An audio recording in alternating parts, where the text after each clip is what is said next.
Nous avons toujours entendu parler de contenus bloqués par région, séries, films et jeux qui n'existent que dans certains pays. Mais le même phénomène se produit avec les affaires criminelles réelles. Certaines affaires font l'objet d'un suivi obsessionnel à l'intérieur de leurs frontières, tandis qu'à l'extérieur, elles passent presque inaperçues, cachées par des barrières linguistiques et la couverture limitée de la presse locale.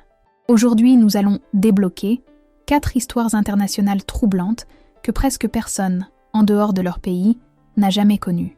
Le 13 septembre 2025 a commencé comme n'importe quel autre jour à Hanoï. Le soleil brillait et les rues étaient envahies par le bruit typique de la ville.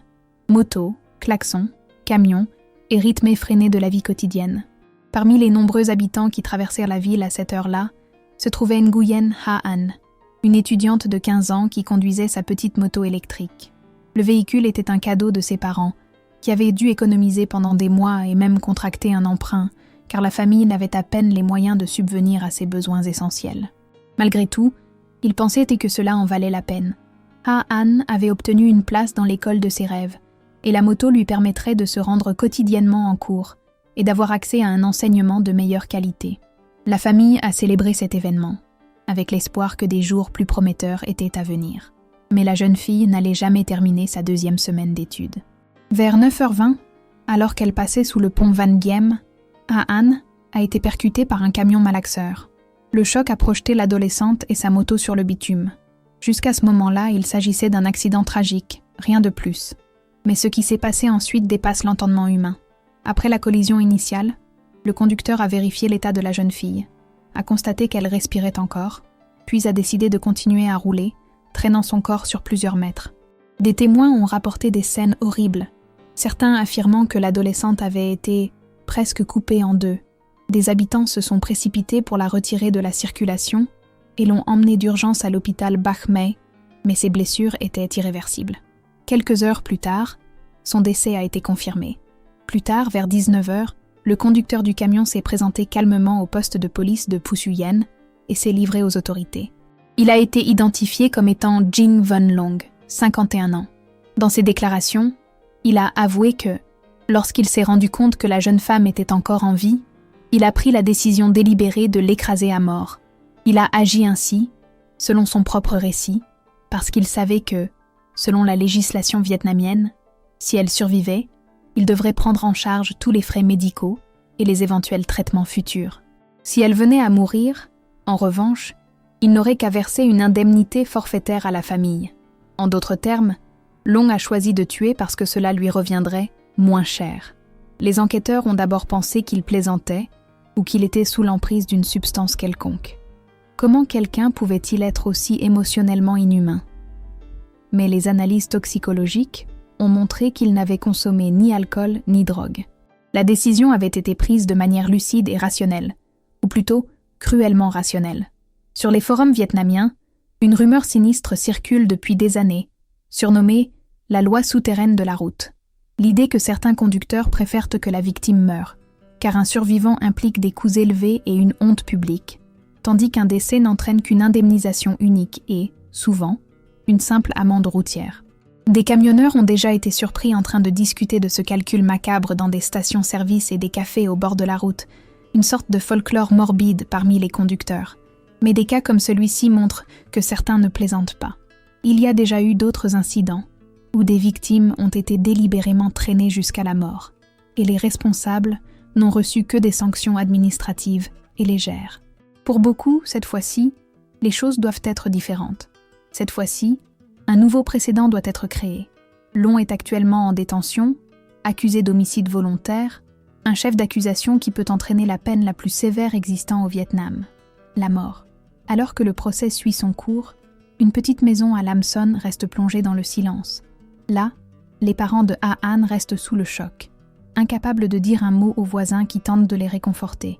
Leur fille, gentille, studieuse et dévouée, leur a été arrachée de la manière la plus absurde qui soit. Elle était connue pour aider aux tâches ménagères, s'occuper de son petit frère et économiser chaque centime, consciente des difficultés rencontrées par sa famille. Elle disait à ses amis qu'elle voulait améliorer la vie de ses parents, qu'elle ferait tout pour les remercier de leurs efforts. Mais elle n'aura jamais cette chance. Pour l'homme qui l'a renversée, son existence avait un prix, et ce n'était pas un prix qu'il était prêt à payer. L'influenceuse russe Anastasia Kamlovskaya, connue de ses amis simplement sous le nom de Nastia, a eu une enfance marquée par les difficultés. Née à Omsk en 1996, elle a été abandonnée par son père et élevée presque exclusivement par sa mère. Pendant des années, elles ont partagé le même lit dans un logement modeste. Plus tard, Anastasia est allée vivre avec sa grand-mère, qui a rapidement remarqué son talent artistique, lui a acheté du matériel de peinture, a encouragé son imagination et, de manière controversée, l'a emmené se faire son premier tatouage à l'âge de 15 ans. À partir de ce moment, Anastasia a adopté la devise « Je suis la toile » et a transformé son propre corps en une œuvre en constante évolution. À l'âge de 18 ans, âge légal pour se faire tatouer, elle était déjà pratiquement couverte de dessins. Issue d'un milieu modeste, elle avait un immense désir de changer sa réalité. Elle est entrée à l'université pour étudier la programmation et la mécanique automobile, des domaines qui lui plaisaient, et a poursuivi ses études, mais son plus grand rêve était d'être vue, reconnue. Et, par chance, ou par destin, elle est arrivée à l'âge adulte, juste au moment où les réseaux sociaux rendaient la célébrité possible, en particulier pour quelqu'un avec son esthétique marquante et son attitude provocante. En ligne, elle a pris le nom de Grishman et a commencé à publier des photos de ses tatouages, de ses modifications corporelles et de ses essais de cosplay. Peu à peu, elle s'est constituée un public considérable, dépassant les 300 000 followers sur TikTok, VK et Instagram. Mais Anastasia ne s'est pas limitée à la popularité numérique. Elle a commencé à vendre des tirages de ses œuvres, à proposer des cours de design et d'informatique et à transformer sa notoriété en une véritable source de revenus.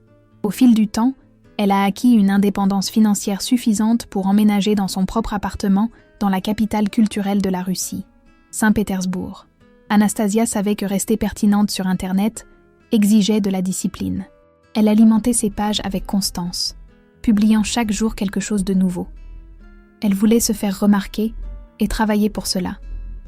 C'est pourquoi, lorsque ce flux continu de publications a soudainement cessé au début du mois d'août 2022, beaucoup ont été surpris.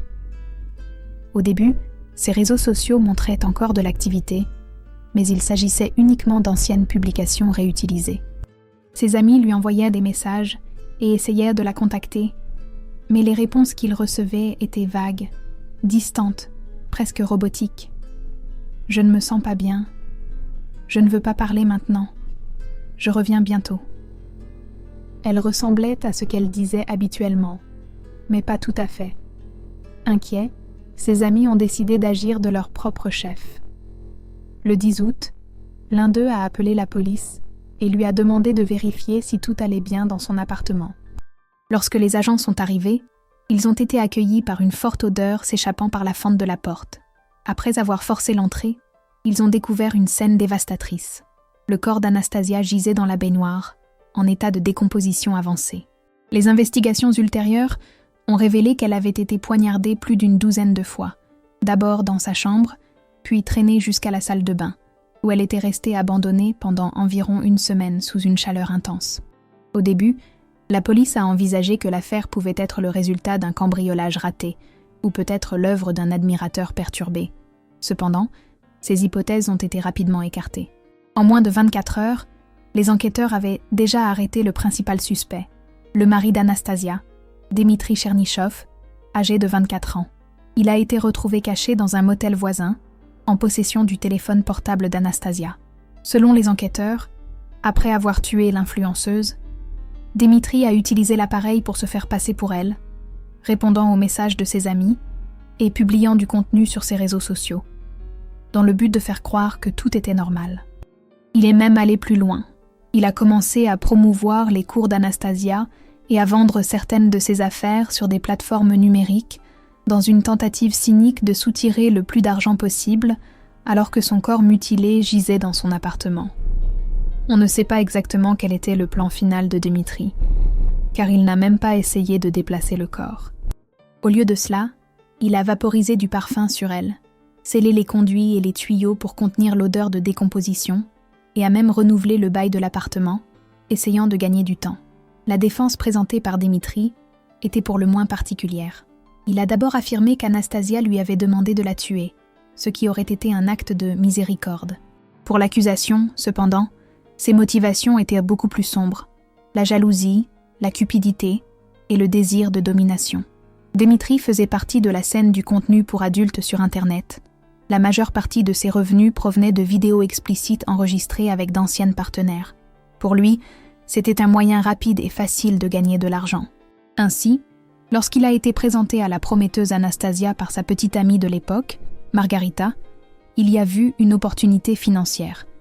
Il a mis fin à sa relation avec Margarita, a commencé à couvrir Anastasia de cadeaux, s'est rapproché d'elle grâce à leur amour commun pour les voitures, et s'est peu à peu infiltré dans sa vie.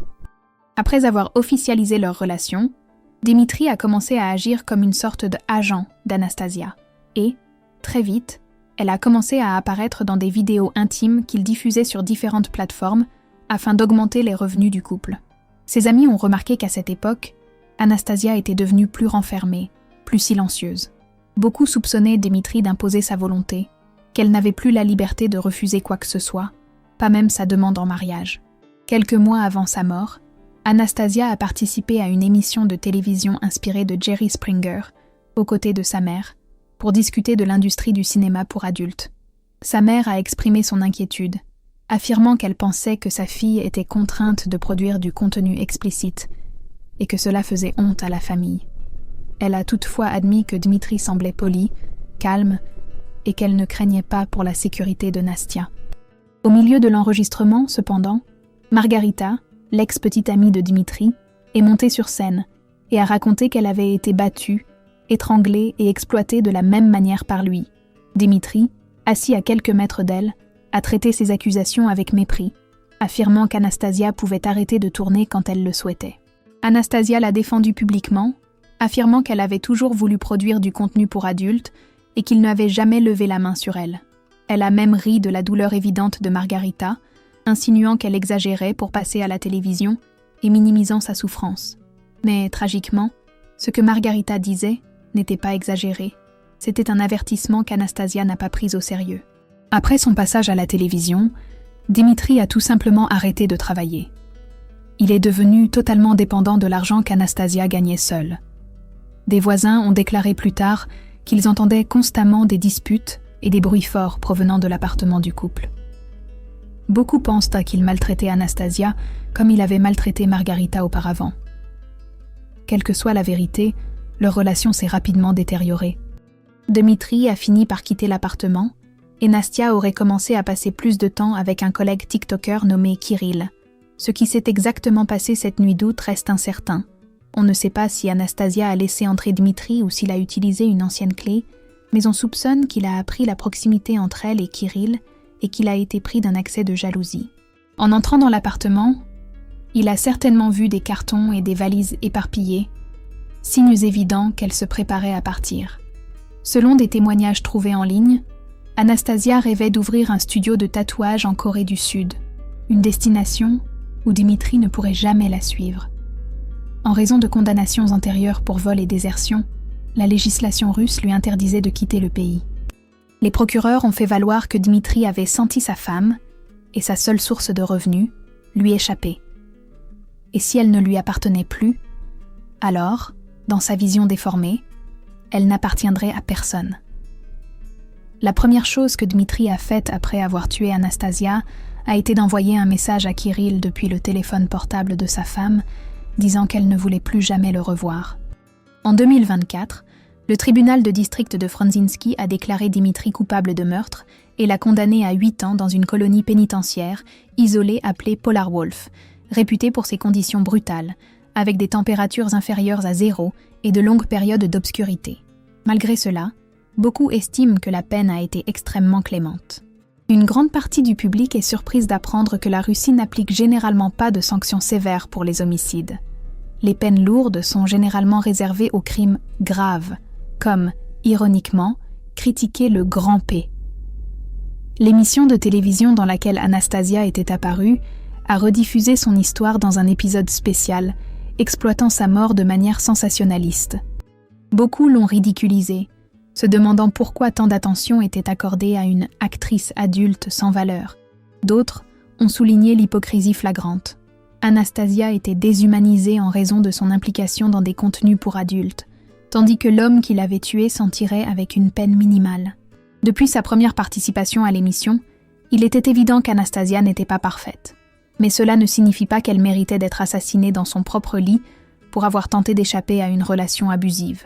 Pour aggraver les choses, la mère d'Anastasia a autorisé les journalistes et les équipes de télévision à filmer les funérailles de sa fille en échange d'une rémunération. Cette attitude a suscité l'indignation. De nombreux commentaires en ligne affirmant que même les proches de Nastia continuaient à tirer profit d'elle, même après sa mort. Garanens, excusez mon accent, est une ville montagneuse située dans la région sauvage de Pernambuco, connue pour son climat doux et ses festivals qui attirent des visiteurs de toute la région. Pour ceux qui la voient de l'extérieur, c'est le genre d'endroit qui respire la tranquillité, la tradition. Presque un sentiment de pureté intérieure. Mais derrière une porte tout à fait ordinaire, cachée au milieu des rues de cette ville paisible, se cachait un groupe qui croyait sauver le monde, un sacrifice humain à la fois. Au centre de cette histoire se trouvait Jorge Beltrão Negromonte da Silveira, un ancien étudiant en philosophie et instructeur d'arts martiaux, dont la vie était déjà marquée par de profondes zones d'ombre. Alors qu'il était encore jeune, Jorge aurait tué un garçon de 17 ans nommé Luciano Severino da Silva, mais il a été acquitté faute de preuves. Des années plus tard, il a tenté d'assassiner sa propre mère après avoir volé 80 000 réais dans sa maison. En 1984, il épousa Isabel Cristina Pires da Silveira. Le mariage fut simple, émouvant, jusqu'à ce que, pendant la réception, Jorge sorte un couteau et menace de tuer tous les invités. Le couple termina la journée isolé du reste des invités.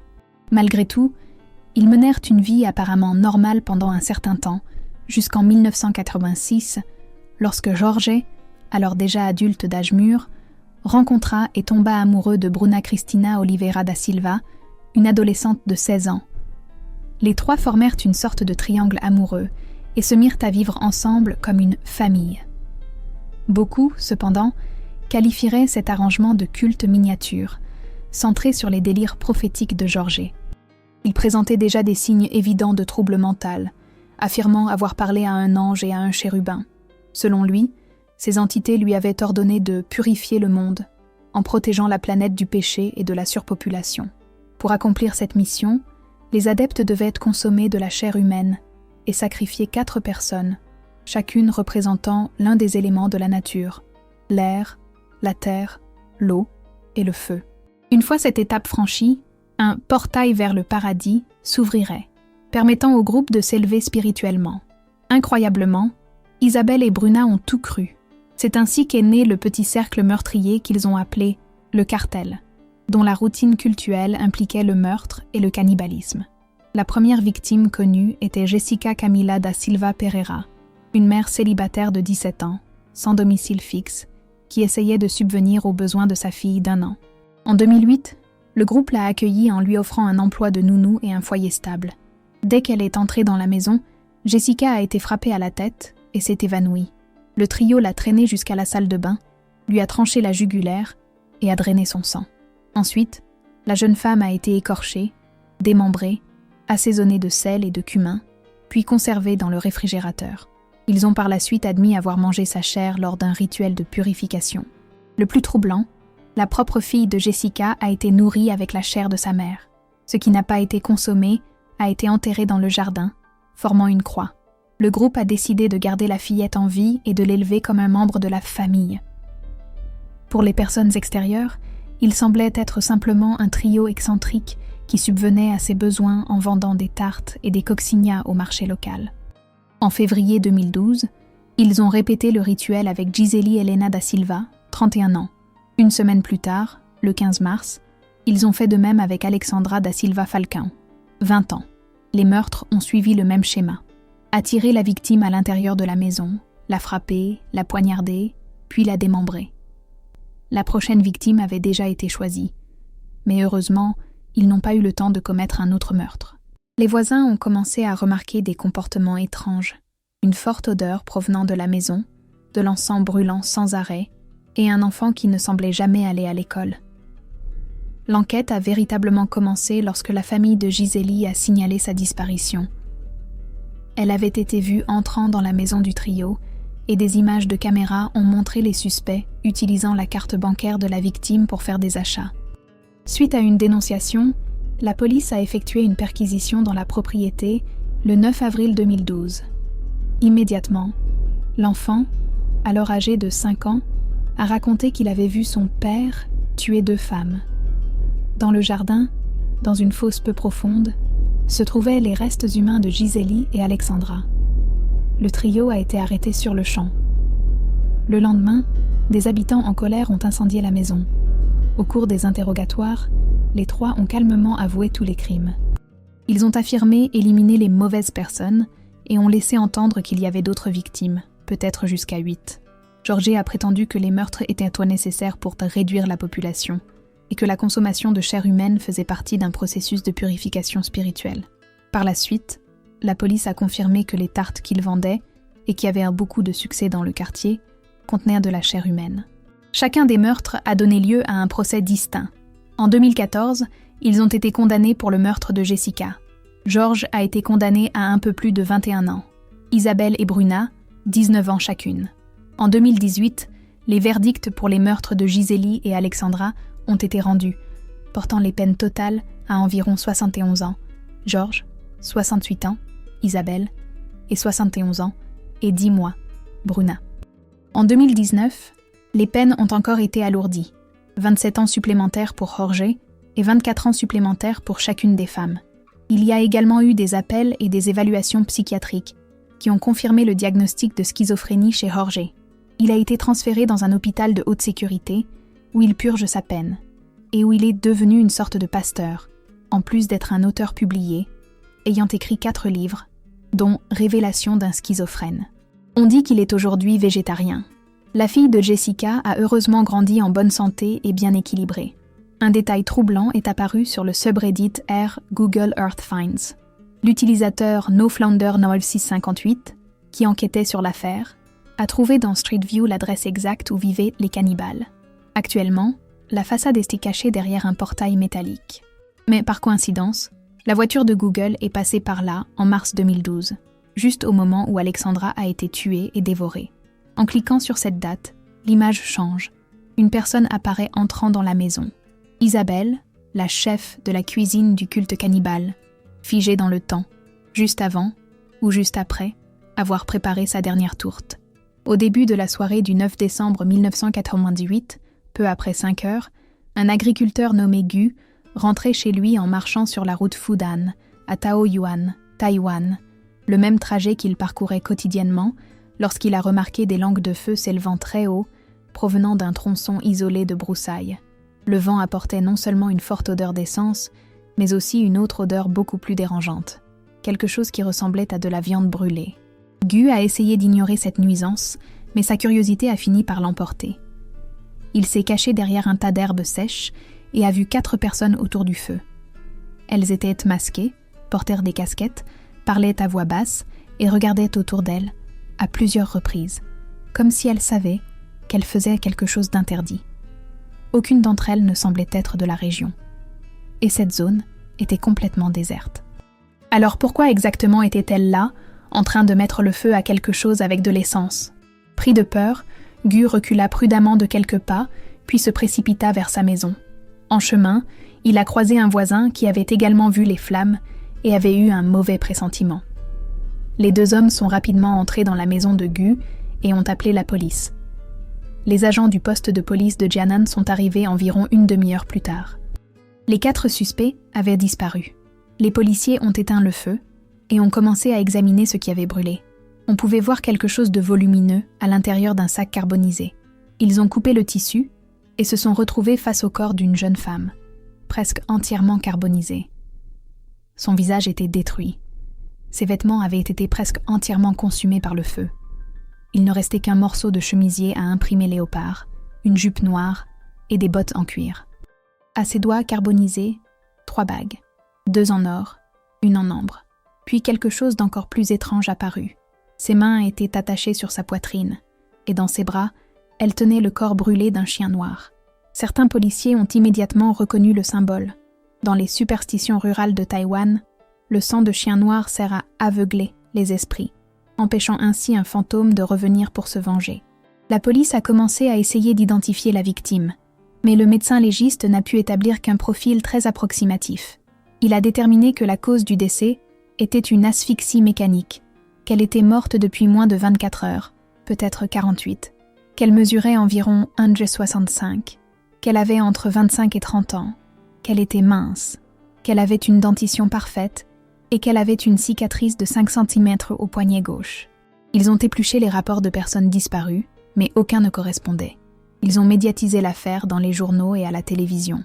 Malgré cela, personne ne s'est présenté pour la réclamer. Sans caméra dans la zone et avec 2 témoins qui n'avaient vu aucun visage, l'enquête était au point mort.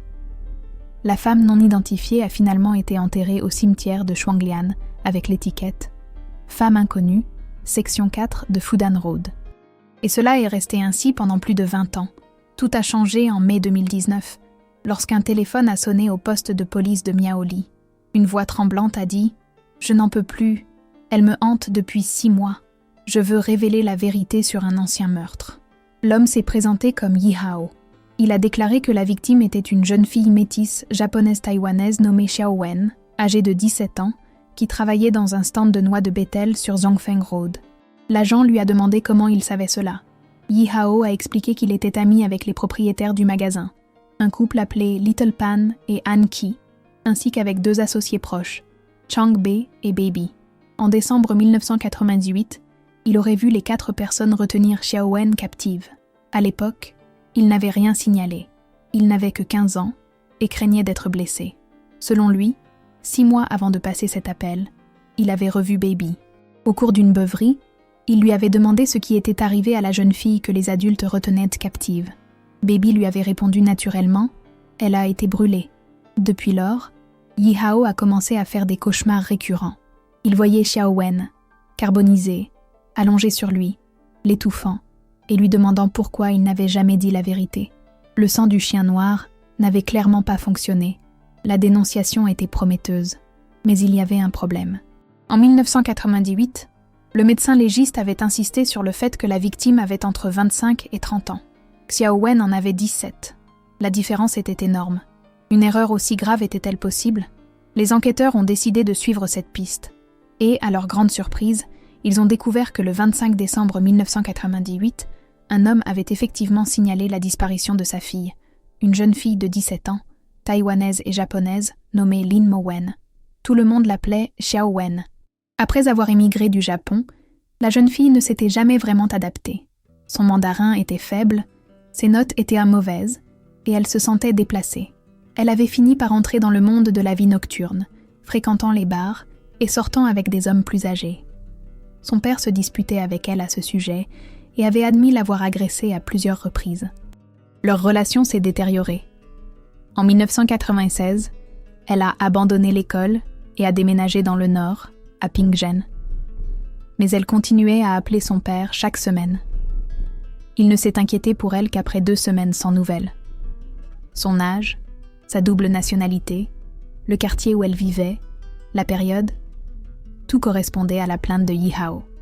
La police a commencé à se rendre compte qu'elle aurait pu résoudre l'affaire des décennies plus tôt si elle n'avait pas écarté Xiao Wen en raison d'une estimation erronée de son âge.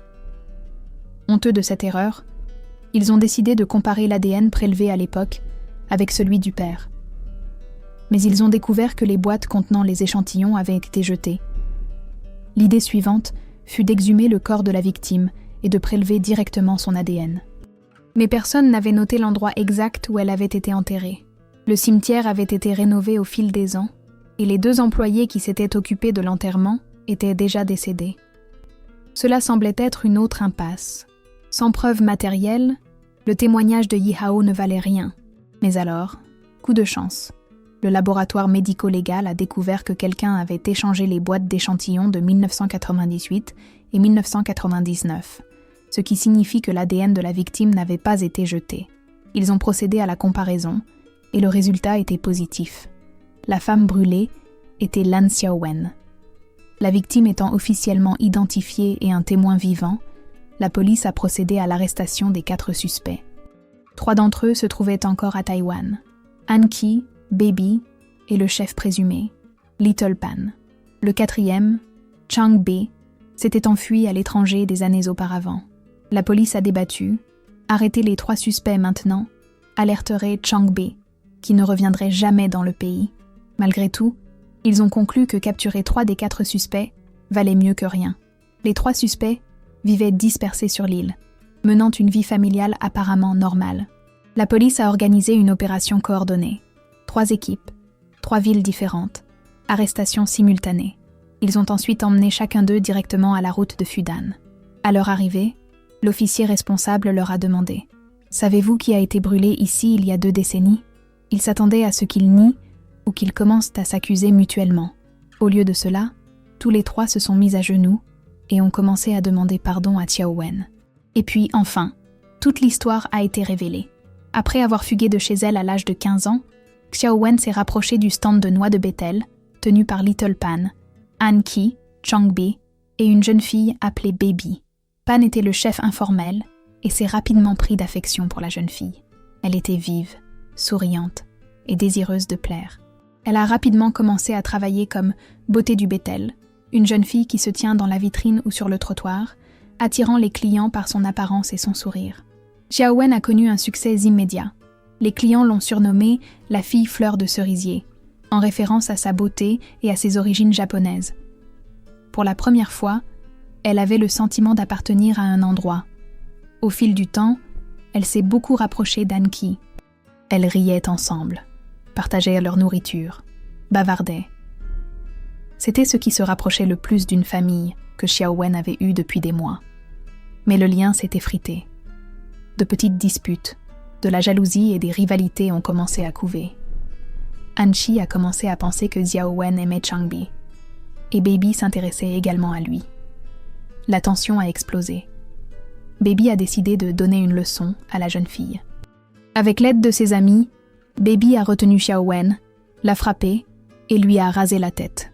Dévastée, la jeune fille a appelé son père en pleurant, lui disant qu'elle avait besoin d'argent pour acheter une perruque. Au lieu de la consoler, son père l'a réprimandée pour s'être associée à des personnes dangereuses, puis il a raccroché. Il n'a plus jamais parlé à sa fille. Le 6 décembre 1998, Little Pan s'est aperçu qu'une partie de l'argent du magasin avait disparu. Baby a immédiatement accusé Xiao Wen de voler pour acheter des bijoux et des perruques. Dans l'esprit instable de Pan, cette accusation semblait logique. Furieux, il a traîné la jeune fille dans une chambre à l'étage, l'a attachée et l'a enfermée. C'est ainsi que commença le calvaire de Xiao Wen. Pendant 2 jours, Xiao Wen est restée enfermée dans cette pièce étouffante, ne recevant que de petites portions de nourriture et d'eau. Baby et Chang-Bi s'y rendèrent de temps en temps, non pas pour l'aider, mais pour l'humilier. Selon les témoignages ultérieurs des 3 suspects, Pan semblait se nourrir de la souffrance de la jeune femme. Il l'accusait sans cesse de trahison, de vol, d'ingratitude, et disait qu'elle avait ruiné l'harmonie du groupe. Personne ne savait exactement ce que Pan avait l'intention de faire d'elle. Certains pensent qu'il voulait simplement la punir. D'autres pensent que, dès le début, il avait prévu quelque chose de bien pire. Dans la nuit du 8 décembre 1998, Pan a annoncé qu'il réglerait le problème une fois pour toutes. Il a ordonné à An-Ki, Baby et Chang-Bi de le rejoindre après la fermeture du magasin. Dans le sous-sol, les 4 se sont disputés et, dans leur déposition, chacun a tenté de minimiser son implication.